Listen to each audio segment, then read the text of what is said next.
Pronto. Vamos para o valor teológico, já falamos.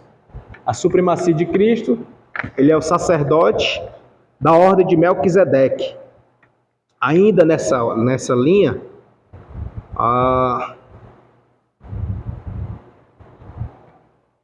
nós vamos retornar lá no capítulo 1, do versículo 5 ao 14, que vai falar que ele também é superior aos anjos.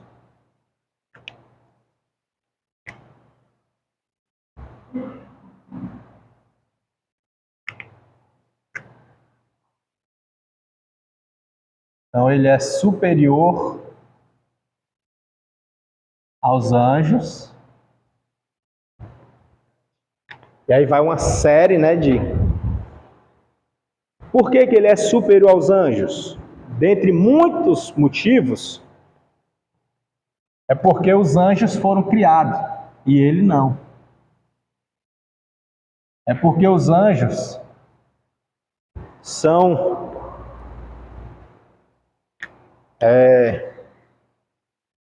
ministros e ele é filho.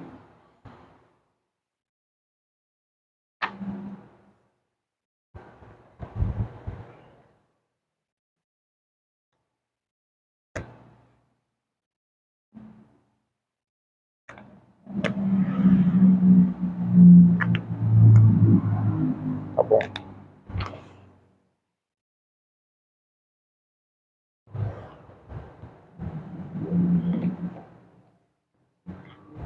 Capítulo 1.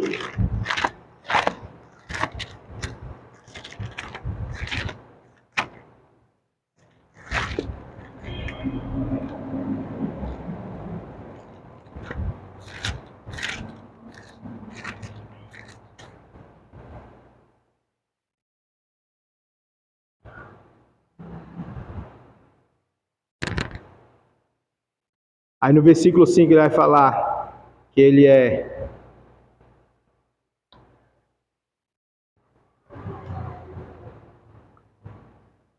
o contexto, Vai dizer que porque tu és meu filho, hoje te gerei.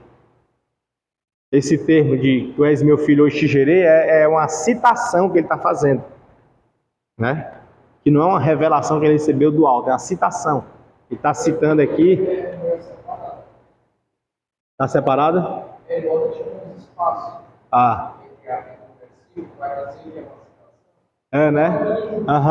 Pronto. Igual as regras da BNT, A citação, o recuo. Pronto, então perfeito. Aí está seguindo a regra da BNT, Num trabalho de conclusão de curso, no TCC, você tem que obedecer essa regra. O recuo de 4, acho que é 4 centímetros aquilo ali, na régua. Você tem aqui a margem, A margem aqui. Aí você está fazendo o texto aqui. Por exemplo, aqui eu estou com a margem, estou com esse texto. Aí eu tenho que recuar a régua até 4. Aí bem aqui faz a citação. E o tamanho da fonte é 10. Se eu estou com a fonte 12, bem aqui eu tenho que botar a fonte 10. Uma citação, recuo, distancie e a fonte. Mas isso se for um recuo longo. O longo é acima de 3 linhas. A partir de 3 linhas. Se for menor que 3 linhas, é uma citação curta. Aí a curta pode ser aqui dentro do texto. Só abre aqui, bota o aspas e cita aqui dentro. Aí o teu já está assim, Está citado, Pronto, é uma citação que ele está fazendo. Não está tendo aqui uma inspiração, assim, uma revelação do texto. Ele está citando o Antigo Testamento. Que é o Salmo 2.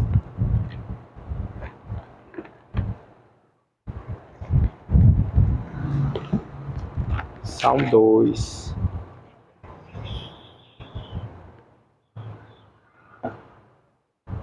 Eu estou em Jó.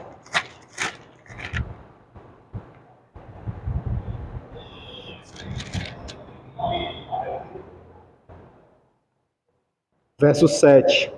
Recitarei o decreto. O Senhor me disse, Tu és meu filho, eu hoje te gerei. Né? Aí tem aquele verso aqui usado no escudo de missão. Pede-me e eu te darei as nações por herança. Perceba que não é uma revelação que ele teve lá, né? Foi a inspiração porque veio lá uma citação de Salmo 2. E é aqui, voltando aqui para Hebreus, eu não vou fazer a leitura que vai tomar muito tempo. E a hora já está voando ali já. O relógio fica só na minha direção. Mas ele também vai mencionar lá no... A gente dá uma avançada. No capítulo 3, do 1 ao 6, vai mencionar que é superior também a Moisés. Por que superior a Moisés?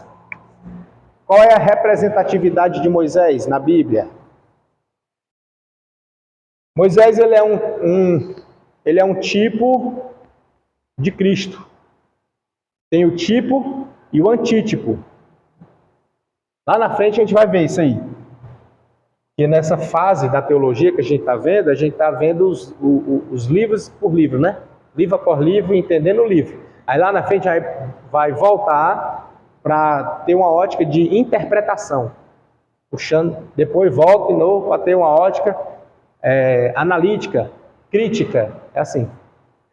Nessa primeira, a gente está analisando livro por livro, só conhecendo ele. Autoria, data, momento, para quem escreveu, quando escreveu, né? Perceberam que é sempre assim? É porque é tipo uma primeira etapa. Aí depois, na segunda etapa, volta já com outra ótica. Não, tá participando. Teológico.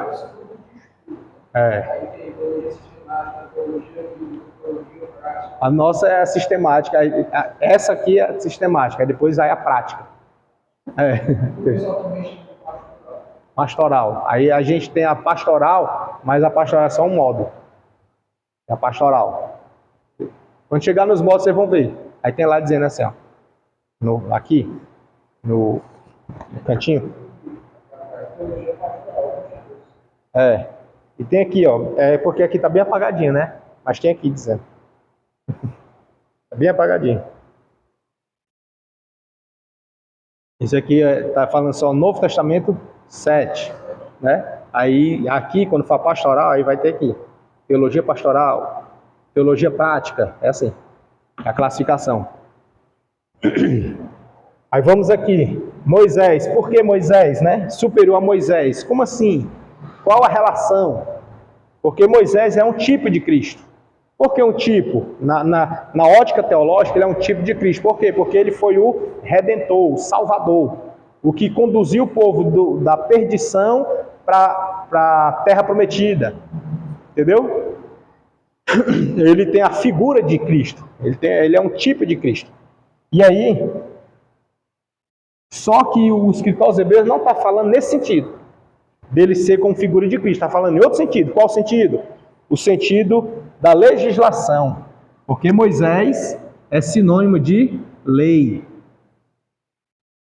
Foi a quem Deus deu inicialmente, estabeleceu os estatutos, os mandamentos, os preceitos. Foi Deus passou para Moisés repassar para o povo. Então Moisés ficou com aquela imagem, com aquela na mente do povo hebreu. Moisés, ele é o legislador, é o que determinou como se deve andar, entendeu? As regras do jogo, ele que estabeleceu. Então, para eles, por isso que eles têm como um pedestal alto, muito elevado, a lei de Moisés. Perceba quando eles pegam aquela mulher apanhada em adultério e levam até Jesus. Qual é a indagação que eles fazem para Jesus? A lei de Moisés nos manda apedrejar. E tu, que diz? Entendeu? Ele não fala assim, Moisés falou, ou está escrito, assim diz em tal canto. Não, ele diz a lei de Moisés. Entendeu? Tem peso para eles, e muito. E muito mesmo. E aí, como ele está falando para os hebreus, que tem enraigado no coração, tradição, por cultura, por religião, que a lei de Moisés é suprema, aí de repente o autor aos hebreus apresenta um Cristo que é o quê? Superior. Já pensou, meu amigo? A lei. Como assim? É. Aqui. Quem é? Cristo. Aí mostra a supremacia de Cristo. Jesus, ele faz uma que é também assim uma afronta muito grande. Quando ele vai falar a respeito com os fariseus, aí aí ele diz assim, mas nós somos filhos de Abraão. Aí Jesus diz que até dessas pedras meu pai pode suscitar filho a Abraão. Né? Tipo assim, resumiu a nada, né? Botou lá embaixo. É uma grande coisa. Né?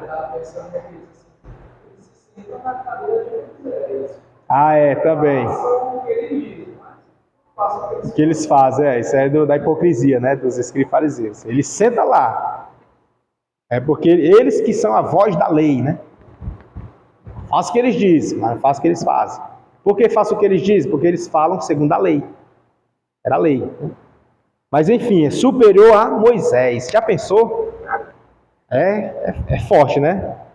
Cristo superior a Moisés. E aí, ele vai dizer que Cristo também é superior aos profetas. Né? Aos profetas. Pesado, não é não? Aos profetas. Qual a significância dos profetas para o povo hebreu? Era a voz de Deus com o povo. É Deus falando. Assim diz o Senhor. É Deus purinho falando. É tanto que até Herodes temia João Batista, porque sabia que ele falava segundo Deus. Quer dizer? Ele era da linhagem, mas de cultura romana. Né? Aí, se a gente for analisar os profetas, o povo temia mesmo, assim, respeitava, porque o que ele falasse estava falado e acontecia. Principalmente quem nunca, mas eu vou dizer quem não lembra, né? Mas nunca imaginou aqui a situação de Elias, né? O profeta Elias, meu amigo, era assim um dos maiores do Antigo Testamento. Apesar de ser profeta da fala, que não deixou registro, tipo assim, abra o livro do profeta Elias. Tem o livro do profeta Isaías. Mas não tem de Elias, né? Bem que merecia, né? Mas não tem. Mas tem registro sobre ele. E os registros sobre ele são fortes. São fortes. E Eliseu seguiu também. E aí os profetas, eles tinham essa característica. Qual?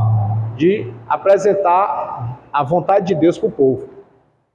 Só que tinha também a figura do sacerdote. E qual era a figura do sacerdote?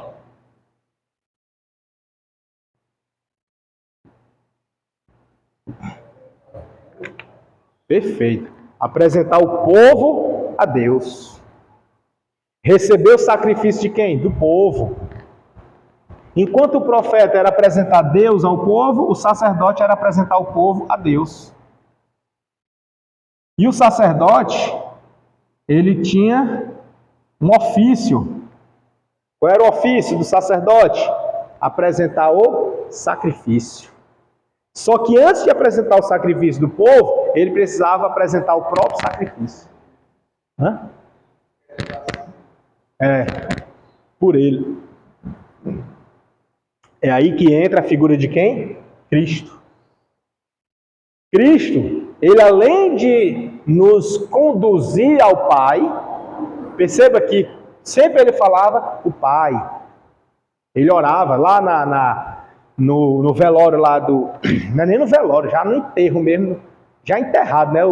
Enterrado não, tumultuado, né? Era como é que chama? Numa caverna. Enfim, Lázaro, quando estava na caverna, já, que é o túmulo, não era? Hoje em dia é enterrado. Por que é enterrado? Porque joga terra. Cava um buraco e joga terra, é enterrado. Mas na época não era enterrado. Era na caverna, né? Então é outro nome. Encavernado. É um túmulo. Aí, aí, Lázaro lá, já no túmulo. E Jesus chega lá e depois de chorar, ele faz o quê? Ele vai orar. E quando ele ora, ele diz na oração: Pai, eu sei que tu me ouves, mas para que ele saiba que tu me ouves. Ele está orando. Ele está orando, ele não está orando ali por necessidade de orar. Dá para entender? Mas ele está orando para mostrar para as pessoas que o Pai ouve as nossas orações. Só para isso. Está mostrando, olha, o Pai, ele ouve as orações. Ele ouve. Então, ele nos trouxe ali a oportunidade da gente também orar. E perceba que ele está normal, numa situação comum, num velório, chorou, e depois que chorou, ele orou. E a oração ele começou como? Dizendo Pai. Né? Pai. Deus de Pai. Pai. E aí ele está mostrando para a gente como é. Então isso, nós podemos então orar dessa forma. Como é que a gente começa a oração? Cada um tem um jeito, né? Às vezes a gente tem jeito que a gente gosta que nem sai mais dele. Por exemplo, eu percebi que a minha oração ultimamente, ela tem começado assim: soberano Deus e eterno Pai. Né? Já prestou atenção? Já? Sempre que eu vou orar é inevitável, é automático. Soberano Deus e eterno Pai. Aí, só que isso não é de sempre foi assim, não. Já foi diferente. Vai mudando com o tempo. Muda, normal, muda. Houve uma época que eu orava dizendo assim: Paizinho querido. No começo, eu novo convertido, eu orava assim: Paizinho querido. Toda vez que eu ia orar, espontaneamente eu falava assim: Paizinho querido, eu estou na tua presença. Era assim. Aí depois mudou para Senhor meu Deus. Aí agora está sendo soberano Deus e eterno Pai. Está sendo assim. Daqui a pouco muda de novo, né? Mas perceba vocês têm também a oração assim. Como é quer dizer? Senhor meu Deus e meu Pai. Começa assim, né? Espontaneamente, né? O irmão tem também, não? Tem? Quer falar, não? Não, né? Não. É um hábito.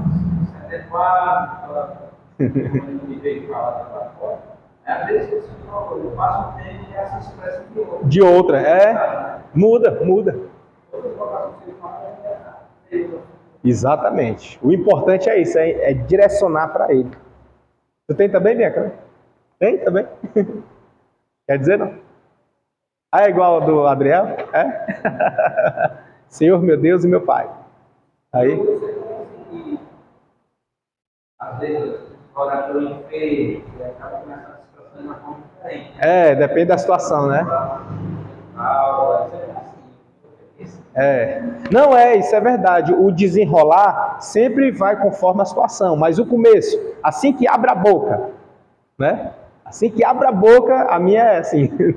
Eu observei, o Val está sendo sempre assim. Às vezes até eu falo, quando eu for orar, eu vou orar diferente, mas na hora que eu vou orar, sai assim de novo. É incrível. Mas muda, já muda.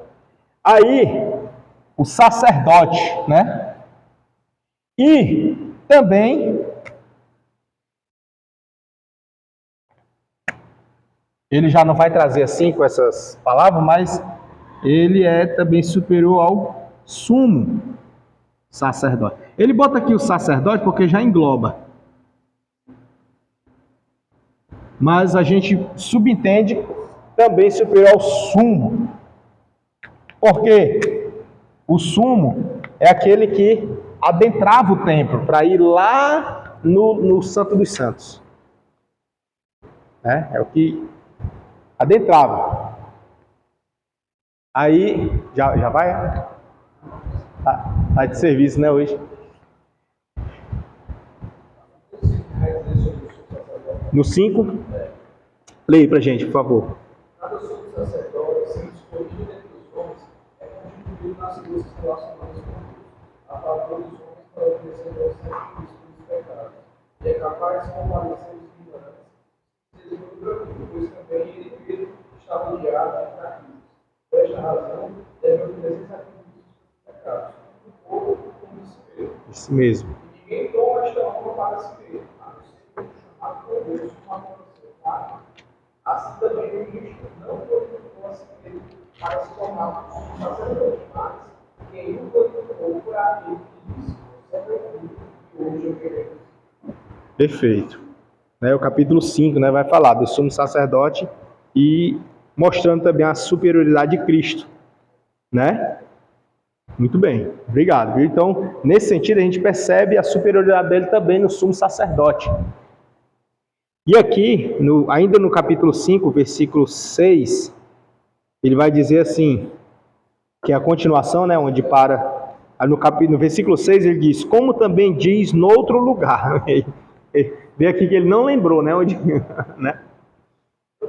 no outro lugar, está escrito, é porque nessa época não tinha essa divisão como nós temos hoje, Aí como também está escrito no outro lugar, mas ele lembrou que está escrito, Lembrou, ele diz assim, tu és sacerdote eterno, Sacerdote eterno, segundo a ordem de Melquisedeque. Por que sacerdote eterno? Aí eu botei aqui, valor teológico, está desenvolvendo. Porque o sacerdote, ele oferecia o sacrifício por ele, depois pelo povo. E aí terminava aquela geração, aquele sacerdote já não era mais. E ainda tinha os grupos dos sacerdotes, tinha um grupo. E esse grupo era rotatividade. Ele um ano era esse grupo que ia apresentar o sacrifício. No outro ano era outro grupo que ia apresentar o sacrifício. Entendeu? E aí, quando chegar a sua vez, meu amigo, talvez você já esteja bem velhinho, ou talvez nem chegue. Zacarias. Era a vez dele. Entendeu? Era a vez dele. E aí, com Cristo, não tem essa rotatividade. Ele é eterno. Ele não tem substituto. Ele é insubstituível. Ele não tem um paliativo ou alguém que seja equiparado. Ele é único, superior, supremo e eterno. Da ordem de Melquisedeque, por quê? Porque Melquisedeque não tinha nem começo nem fim. Aí já começa, o versículo 7. Capítulo 7. Sumo sacerdote. Ordem. Tá, com isso aqui já. Melquisedeque.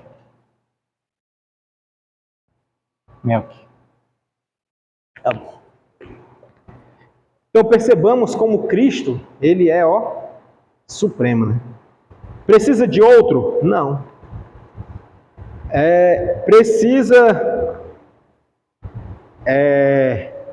Ele precisa vir de novo oferecer outro sacrifício? Também não. O sacrifício dele é perpétuo.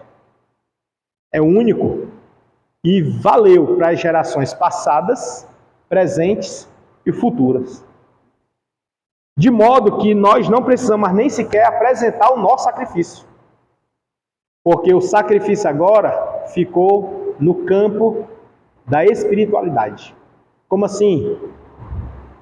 Por exemplo, a circuncisão, que era no corpo, no físico, derramando sangue, e já para dar ideia, agora a circuncisão é no coração, né? No íntimo, lá no particular, no seu a sós com Deus. Você tem a ciência de que você aceitou a Jesus, fez uma aliança com Ele, e aonde você for, essa aliança tem validade. Não importa se você está na presença de alguém que lhe conhece, ou você está diante de quem nunca nem lhe viu, mas a aliança, ela é eterna. Ela tem valor. Na sua mente, a circuncisão no coração e o sacrifício do derramamento de sangue que você fez, que foi a confissão, o render-se, entregar a vida inteira para Ele, aquilo ali, você precisa lembrar, o Espírito Santo nos faz lembrar que nós somos crentes, que nós aceitamos a Jesus, e aonde nós formos, Ele está vendo. E eu estou diante dEle, na presença dEle. É por isso que um cristão, estando sozinho dentro de casa, ele vai ser alvo do inimigo no campo da mente, para ficar fazendo imoralidades, fazer coisa errada, fazer coisas que não convém, que ele está sozinho, ninguém está vendo, ninguém está com ele. Aí vem aquela batalha, aquela luta. Mas ele precisa lembrar, o Espírito Santo vai lembrar, vai dizer assim, mas tu é crente, tu me serve, mas tu é servo do Deus vivo. E aí, essa lembrança é o Espírito Santo cuidando de nós, dizendo assim, o sacrifício já foi feito. Você não precisa derramar sangue, e nem o Cristo não precisa vir de novo e morrer de novo por você. Né? Feito isso, a gente já falou aqui da supremacia. Jesus os anjos são mensageiros. Tem aqui na página 23, tem um quadrozinho, depois você dá uma olhada e vai fazer o paralelo. Jesus é o Filho gerado de Deus. Esse gerado, vale a gente ressaltar aqui que esse gerado não é que ele foi gerado lá na criação do mundo. Ele foi gerado ali, no ventre de Maria. Entendeu? Gerado. Mas ele já existia antes. Certo? É nesse sentido. Enfim, com as horas já avançadas, a gente vai parar por aqui hoje. E na próxima aula a gente dá continuidade.